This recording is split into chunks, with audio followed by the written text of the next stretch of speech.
감독님 8회부터 윤석민이 쓰시죠. 그리고 그 뒤부터 말을 안 해요.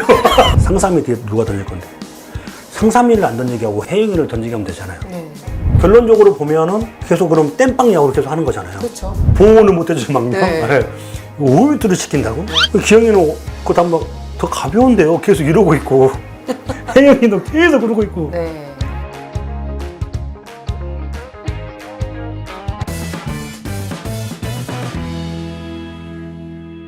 (2018년도에) 저는 이대진 코치가 내려가고 1군 이제 올라왔을 때 사실 당시에 기아에 또 사건이 있었잖아요. 네, 그렇죠. 예, 임창용 전 선수와 네. 기태 감독이랑 네, 그렇죠. 붙으면서 문제가 생겼죠. 그렇죠. 네. 그러니까 이제 그러면서 이제 이대진 코치님이 이제 선수 관리를 좀 못했다는 그런 직책으로 잠깐 이제 2군 쪽으로 가 계셨고, 그러면서 제가 잠깐 1군 메인 코치를 잠깐 맡았죠. 맡았는데 그때 성적이 좋았다고요. 좋은 거 아니라 대인 코치님이 해놓은 거, 그리고 감독님이 재영아 투수 코치 바꿔라. 예, 바꾸겠습니다. 바꾼 거밖에 없어요. 그리고 딱 한 번 제가 기억에 나는 게 처음이자 마지막으로 감독님 8회부터 윤석민이 쓰시죠. 그때가 이제 윤석민 선수가 마무리하고 있을 때거든요. 저 때문에 졌어요. 그리고 그 뒤부터 말을 안 해요. 감독님이 바꿔라. 예, 바꾸겠습니다. 그리고 바로 또 대진 코치 불렀구나. 저는 이 게임을 좀 잡아야겠다는 생각이 확 들었어요. 그 당시에는 저희가 이 불펜 투수들이 뭐 누가 나가고 이게 정해진 게 아니라, 아시다시피 불펜 투수들이 전체적으로 다 안 좋을 때였어요. 그랬는데 이제 실패죠. 실패했죠. 성민이가 시원하게 맞았죠. 그러다가 이제 2019년도에 김기태 감독이 결국 이제 성적에 대한 압박 때문에 중간에 그만뒀는데, 김기태 감독 워낙 좋아하신 서재훈 코치 입장에서는 내가 모셨던 분이 중간에 이렇게 나가는 걸 처음 경험하시는 거잖아요. 그러니까 코치로서는. 그렇죠. 전 처음이었죠. 그때의 상황을 좀 설명해 주세요. 그러니까 갑자기 감독님이 사퇴를 하셨고, 그 전에 전혀 코치들한테 얘기도 안 하셨어요? 말씀을 안 하셨어요. 근데 약간의 좀 감지는 있다라는 생각은 했었죠. 근데 설마 시즌 초반이고 맞아요. 언제든지 우리는 반등할 수 있는 선수들을 가지고 있고, 근데 감독님이 갑자기 딱 하고 나가시는 순간 대진 코치님도 같이 나가신다고 했을 때, 그때 엄청나게 나는 어떻게 해야 되는 걸까? 나도 같이 이 상에서 나가야 되는 게 맞는 건지, 아니면 여기서 계속 코치를 하고 있는 게 맞는 건지 많은 생각을 했었죠. 근데 다 나가면 선수들은 누가 책임져요? 그래서 이제 박근식 감독님이 대응을 하시면서 바로 저를 이제 메인 코치로 바로 해주셨거든요. 그래서 그때 이대진 코치한테 연락을 못했다는 지금 그 얘기예요. 네, 맞아요. 그냥 죄송스러웠어요. 또 성적이 갑자기 살짝 확 좋아지다가 있었거든요. 5월 동안 11승 2패. 네, 그때 확 좋아지다가 있었거든요. 네, 맞아요. 그러니까 또 뭐 팬들이 비교를 하게 되잖아요. 그렇죠. 거기에서 오는 또 죄송함 많이 있었죠. 언제 그럼 연락을 했어요? 이대진 코치한테? 대진 코치마다 연락이 왔었어요. 괜찮다고. 그리고 가끔씩 연락은 드렸었지만 그 전보다는 연락을 못한 건 사실이었죠. 그러니까 선수들은 어차피 내 거 하면 되죠. 내가 은퇴하지 않는 이상은 감독님이 계속 꾸준히 갈 수는 없잖아요. 맞아요. 가장 선수들이 가장 많이 접하는 게 코치들 교체가 엄청 많이 있거든요. 그런 거를 선수 때부터 보다 보니까 충격은 있긴 있지만 크게는 없거든요. 근데 저는 저희가 모시는 분이 사표를 쓰고 나가신다고 하니까 그게 엄청나게 저한테는 더 충격이 컸죠. 2019년 5월에 팀이 7연승을 했는데 선발 투수들이 정말 잘했거든요. 기억나시죠? 네. 그러니까 서재웅이 와서 뭐가 바뀌어진 거지? 뭐 이런 그런 의문점들이 분명히 있었어요 그때. 제가 한 건 아니고 그 아이들이 살짝 그 정신이 다시 나갔던 정신이 잠깐 그 충격으로 인해서 들어온 것 같아요. 네, 각성. 그러니까 그때가 이제 어떻게든 간에 감독님이 다 바뀌고 투수 메인 코치도 다 바뀌었잖아요. 그 이제 감독 대행 체제로 갔잖아요. 그러면 이전에 저희들이 기대했던 만큼의 성적이 안 나도 크게 저희는 타격이 없잖아요. 여러분들은 제가 호명한 그 이닝에 무조건 나간다고 생각하시고 거기에 맞춰서 몸을 만드시면 됩니다. 네.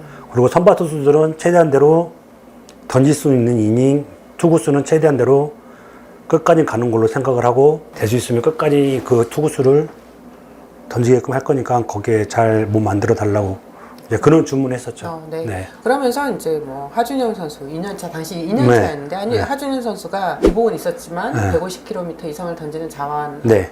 파이어볼로로 성장을 했고 그렇죠. 또 고용창 선수는 이제 2군에 계속 있었는데 네. 그 선수가 이제 투심을 전수하면서 네. 주전으로 발돋움을 했고요. 네. 전상현 선수, 문경찬, 박준표 네. 이 선수들이 굉장히 급성장을 했었죠. 그러니까 제가 잘 만난 거죠. 그러니까 그 아이들이 이제 성장할 수 있는 그 시기 때 기회를 주다 보니까 그때 당시 저하고 딱 이게 맞아 떨어진 것 같아요. 네. 2020년도에는 윌리엄스 감독이 오면서 네, 그 당시에 홍상삼 선수에 대해서 말이 정말 많았고 제가 서정 코치가 제가 홍상삼 선수 우리 그 셀피쇼 인터뷰 나갔는데 왜 나한테 미리 전화 안 했냐? 네, 뭐라고 하셨잖아요. 네, 그렇죠. 네, 이 상삼이에 대해서는 내가 제일 할 얘기가 많다. 네, 일단 상삼이가 처음 왔는데 익히 소문을 들었잖아요. 부산에서부터. 네. 그리고 제가 그 당시에 김선우 의원한테 전화를 했어요. 착하다. 악의는 없다. 대신 생각도 없다. 그러니까 저 친구한테는 일단 잘한다라고 해주면 저 친구는 분명히 너를 따라올 거다. 네. 그래? 그래서 캠프 첫날부터 계속 그 친구한테는 너 마음대로 던져라고. 저 뒤로 넘겨도 되고 땅에 꽂혀도 되고 뭐 해도 되니까 눈치 보지 말고 너가 던지고 싶은 거 다 던지고 그리고 마운드에서 피칭 끝내고 내려와. 그 말만 했어요. 계속. 괜찮아. 잘 던진다. 오케이. 괜찮아. 그러니까 본인이 조금씩 이제 이거를 본인이 잡혀가더라고요. 그래서 솔직히 제가 상삼이를 좀 많이 챙기기는 했어요. 왜냐면 또 그 친구가 우리 팀에 필요했었고, 근데 결론적으로 이제 마지막에는 서로 얼굴을 보지 못하고 은퇴를 했지만 그게 좀 많이 아쉬웠죠. 그래도 나를 이렇게 이끌어준 코치인데 연락을 안 했어요? 은퇴 제가 말씀드렸잖아요. 네, 네. 정말 착한 친구인데 네. 악의도 없는데 네. 생각도 그렇게 착해요. 그러면 은퇴 소식을 기사로 알게 된 거예요? 아니, 이제 구단을 통해서 알게 됐죠. 근데 한편으로는 본인에 대한 거를 좀 더 하고 나갈 줄 알았는데, 우리가 생각했던 그 이미지대로 이렇게 또 나가는구나라는 생각을 했죠. 많이 아쉬웠죠. 네. 사실 2020년도에 잘 되다가 이제 8월부터 좀 많이 문제가 생겼어요. 당시에 문경찬, 박정수와 장윤식, 김태진 선수가 이제 막 트레이드가 됐었잖아요. 네네. 당시에 양현종을 제외하면 뭐 부룩수 선수도 그렇고 전사면도 흔들리고 홍삼과 장윤식 선수 거의 홈런 공장장 역할을 했었고 어떻게 보면 마운드 전체가 그냥 붕괴됐었죠.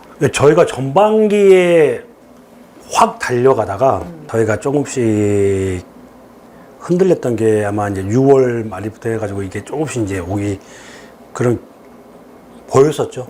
그리고 선수들의 부상들도 있었었고 그러면서 이제 해줘야 할 선수들이 무너지다 보니까 저도 이제 막히기 시작한 거죠. 2020년도는 진짜로 전전통에 나와서 서정현이라는 사람을 확실하게 어떤 사람인 건가를 딱 이제 각인을 시켜줘야 하는 투수 코치 서정현 그걸 해야 되는 거잖아요. 전반기는 제가 생각했던 대로 잘 흘러갔었죠. 근데 이제 후반기에 이제 애들이 선수들이 아프면서 어떻게 보면 2군에서 갖다 쓰는 것도 한계가 있는 거잖아요. 그러면서 도미노가 무너지듯이 떠다닥 무너지다가 혜영이가 딱 나타났죠. 네, 그렇죠. 이제 혜영이를 어떻게 넣어야 될지를 많이 감독님이랑 이야기를 하면서 정혜영 하니까 갑자기 정혜영 선수 사실 홍상성 선수가 깔아놓은 주자들 처리하러 많이 올라갔잖아요. 그러니까 이게 배경이 어떻게 된 거냐면 혜영이가 원래는 그 해 올라올 수 있는 상황이 아니었어요. 1군으로. 네. 근데 그 해 유난히 그 신인들이 각 팀의 신인들이 한두 명씩은 다 올라와서 자리를 차지하고 있던 그 다른 팀에서는 혜영이가 1군에 대한 콧바람 한번 쐬줘야 되는데 제가 생각은 하고 있었거든요. 근데 때마침 이게 바뀔 타이밍이 다 생긴 거예요. 그러면서 중간으로 했는데 갑자기 이제 혜영이가 갖고 있던 포텐이 빵 터진 거예요. 그걸 꾸준히 던지고 있다가 저희가 이제 불펜이 이제 많이 망가졌잖아요. 네. 아, 지금이다. 지금 혜영이를 필승조로 써야겠다. 그래서 이제 감독님한테 이제 건의를 드렸죠. 네. 근데 감독님이 노를 하셨어요. 상삼이 뒤에 누가 던질 건데. 상삼이를 안 던지게 하고 혜영이를 던지게 하면 되잖아요. 네. 아니래요. 그러니까 저는 답답한 거예요. 왜 이런 상황을 만들어서 얘를 쓰냐 이거지. 근데 감독님은 계속 이제 그런 식으로 계속 운영을 해 나가셨죠. 안 싸웠어요? 윌리엄스 감독이랑? 싸웠었죠. 윌리엄스 감독님한테 가서 오케이 저 그만두겠습니다. 진짜요? 2군 갈게요. 처음에 제가 윌리엄스 감독님이 플로리다 캠프를 만나서 미팅했을 때 제가 처음 감독님한테 질문했던 게 투수 운영은 감독님이 하실 겁니까? 아니면 제가 할까요? 난 아직 한국 야구를 잘 모르니 네가 전적으로 네가 다 맡아서 이렇게 해주고 그 다음에 어떤 변동사항이 있는 것만 대해서 나한테 말을 해주면 내가 거기에 맞춰서 잘 해나가겠다. 네. 알겠다고. 네. 이제 그러면서 저는 이제 캠프를 시작한 거거든요. 네. 그리고 그렇게 잘 해왔었고. 네. 근데 이제 이게 시즌이 가면서 이제 이게 조금씩 이제 틀어지기 시작한 거였죠. 그러니까 저는 필승조가 나가면 그래도 이 선수가 이 인형을 책임을 져주고 내려온 게 맞다고 생각을 하는 거고, 네. 윌리엄스 감독님은 얘가 흔들리는데 왜 준비를 안 시키고 있느냐, 얘가 하는 걸 빨리 막아야지. 약간 이런 스타일이었거든요. 결론적으로 보면은 계속 그럼 땜빵 야구를 계속 하는 거잖아요. 그렇죠. 9시 이후에 정말로 편안한 야구 좀 봅시다. 그게 계속 나왔죠. 네, 그랬었잖아요. 네, 네. 정말 너무 그 자우놀이 이런 게 되게 많았어요. 네. 그것 때문에서 코치가 굉장히 많이 비난을 그렇죠. 받았었고, 네. 네. 또 이닝 쪼개기도 많이 네. 있었었고. 그러니까 저는 야구를 하면서요. 네. 좌우놀이가 틀리다고 생각하지는 않는데, 뭐 상황에 따라서. 네, 이 자투수가 우타자가 나왔을 때 막을 수 있는 능력이 있느냐 없느냐 저는 가장 그걸 먼저 보거든요. 네. 근데 이준영 선수 같은 경우에는 우타자가 나왔을 때 막을 수 있는 능력이 좀 떨어지는 선수였어요. 근데 명찬이 같은 지금은 이제 은퇴를 했지만 네.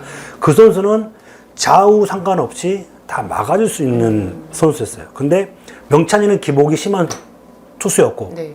준영이는 컨트롤이 좋은 투수였고 그러니까 그러다 보니까 이제 이 좌우놀이가 되는 거죠.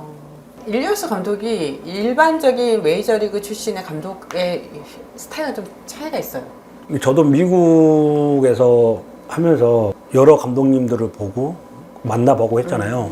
근데 좀 윌리엄스 감독님은 좀 많이 조심스러워 하시는 것 같았어요. 네.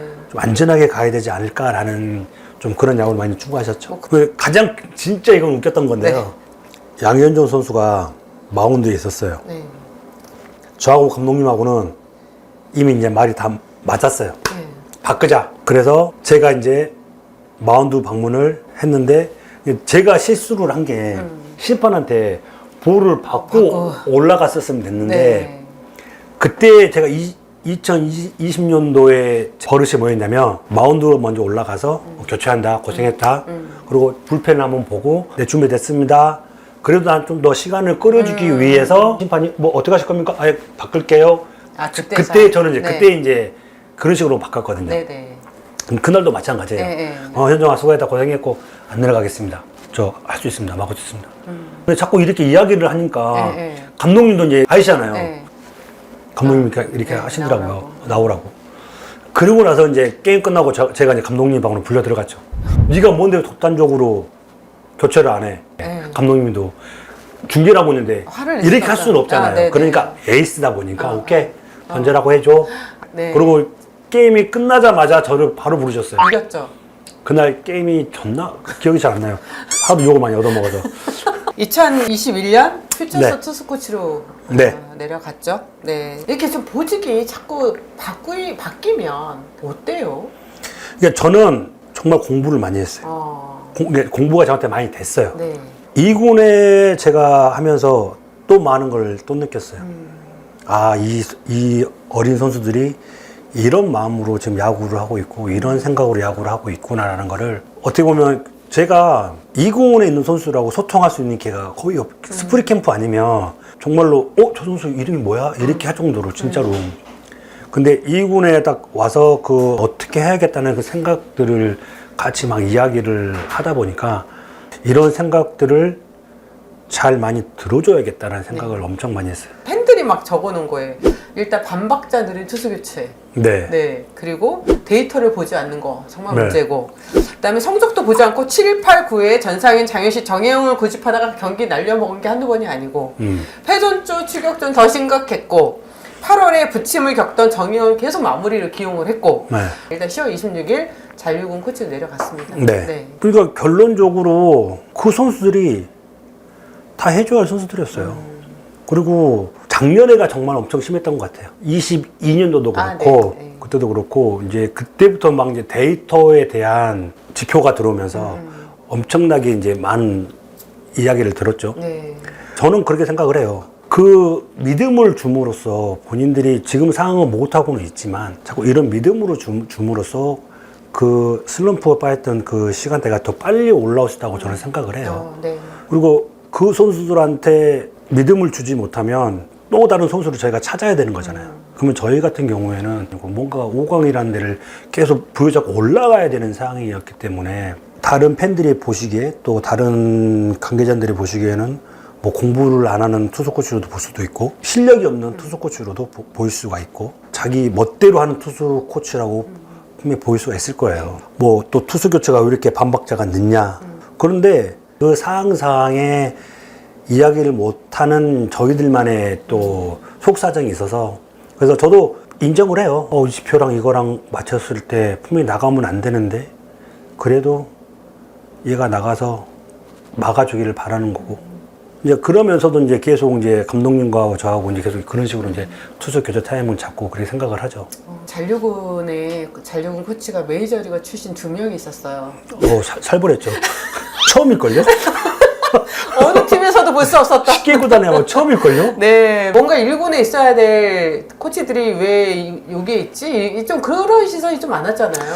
팬들 입장에서 저라는 사람에 대해서 약간 좀 인식이 안 좋은 것도 많이 있었고 또 구단도 그걸 어느 정도 좀 반영을 하신 것 같고 구단에서 그렇게 생각을 했다고 하면 그건 제가 잘못한 거죠. 네. 어쨌든 간에 뭐 제하고는 같지만 거기서 또 선수를 가르칠 수 있는 또 환경이 되기 때문에 그래서 뭐 크게 뭐 이렇다 저렇다고 생각은 안 했던 것 같아요. 그럼 잔류군에 있는 동안에 내가 다시 그 1군에 올라갈 기회가 언젠가 있겠지라고 혹시 생각했었나요?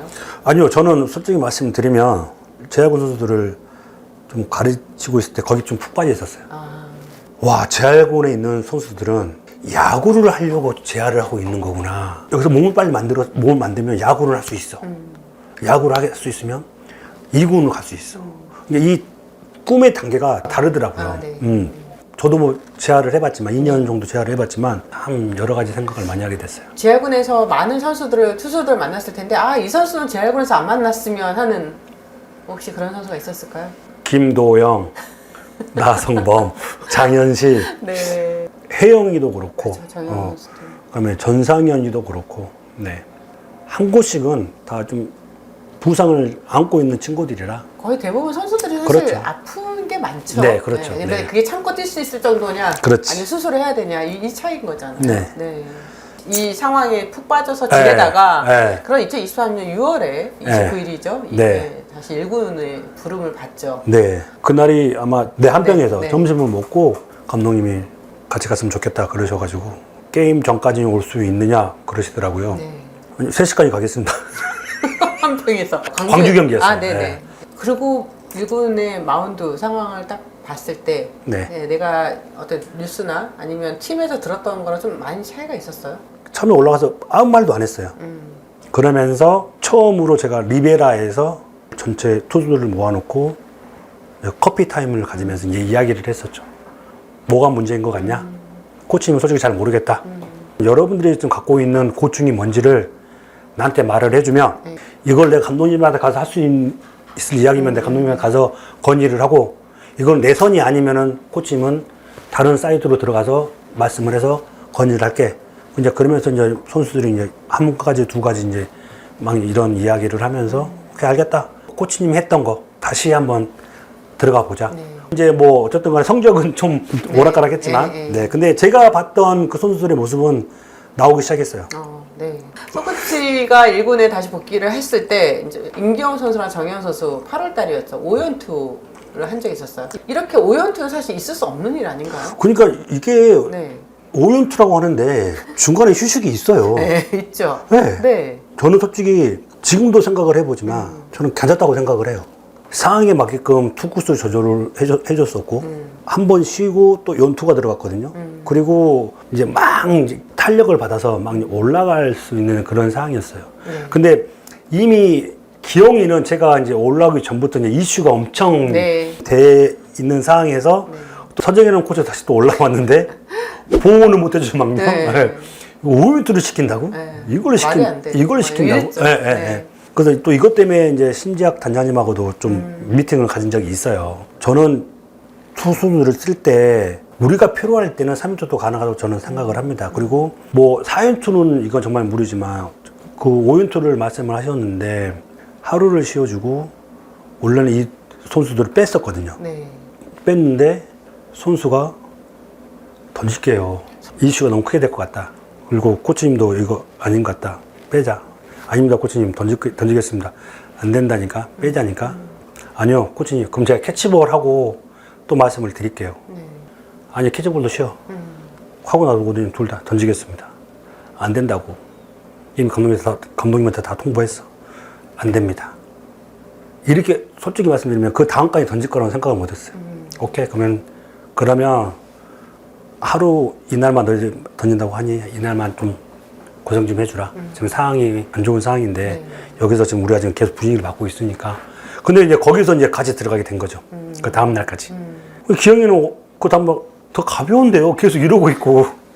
혜영이도 계속 그러고 있고. 네. 오유투를 한 거에 대해서는 이슈가 많은 건 사실이었죠. 하지만 근데 우리가 이길 수 있는 상황이 있고 우리가 뭔가를 지킬 수 있는 상황이 된다고 하면 단장님한테도 말씀을 드렸지만 저는 이렇게 운영을 할 겁니다. 이렇게 말씀을 드렸어요. 해설을 하게 됐을 때 이 두 번째 해설을 맡게 되는 거잖아요. 네. 네, 스포티브랑 계약을 하게 되면 네. 기아전은 또 당연히 좀 남다르겠죠. 아니요, 이제는 네. 제가 처음에 할 때는 아무래도 기아 쪽에 대한 이야기를 좀 많이 했던 건 사실이에요. 네. 왜냐면 많이 알고 네. 있기 때문에. 근데 이번에 하게 되면 이제 뭐 기아를 비중을 두고 한다든가 그건 좀 없을 것 같아요. 그때는 제가 선수를 바로 끝내고 해설을 들어간 거고 네. 지금은 이제 코치라는 생활을 하고 나서 나온 거기 때문에 좀 더 냉정하게 판단하고 이야기를 할 것 같아요. 기아 타이거즈에 대한 애정이 워낙 큰 분이시기 때문에 이제 기아의 올 시즌이 좀 되게 뭐 걱정도 되고 또 지금 이제 상황이 좀 안 좋으니까 그런 거에 대한 좀 걱정은 없어요.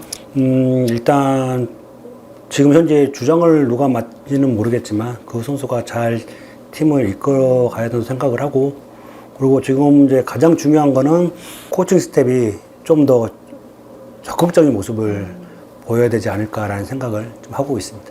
네. 이 자리에서 우리 기아 팬들한테 인사 좀 남겨주세요. 네. 네. 안녕하십니까.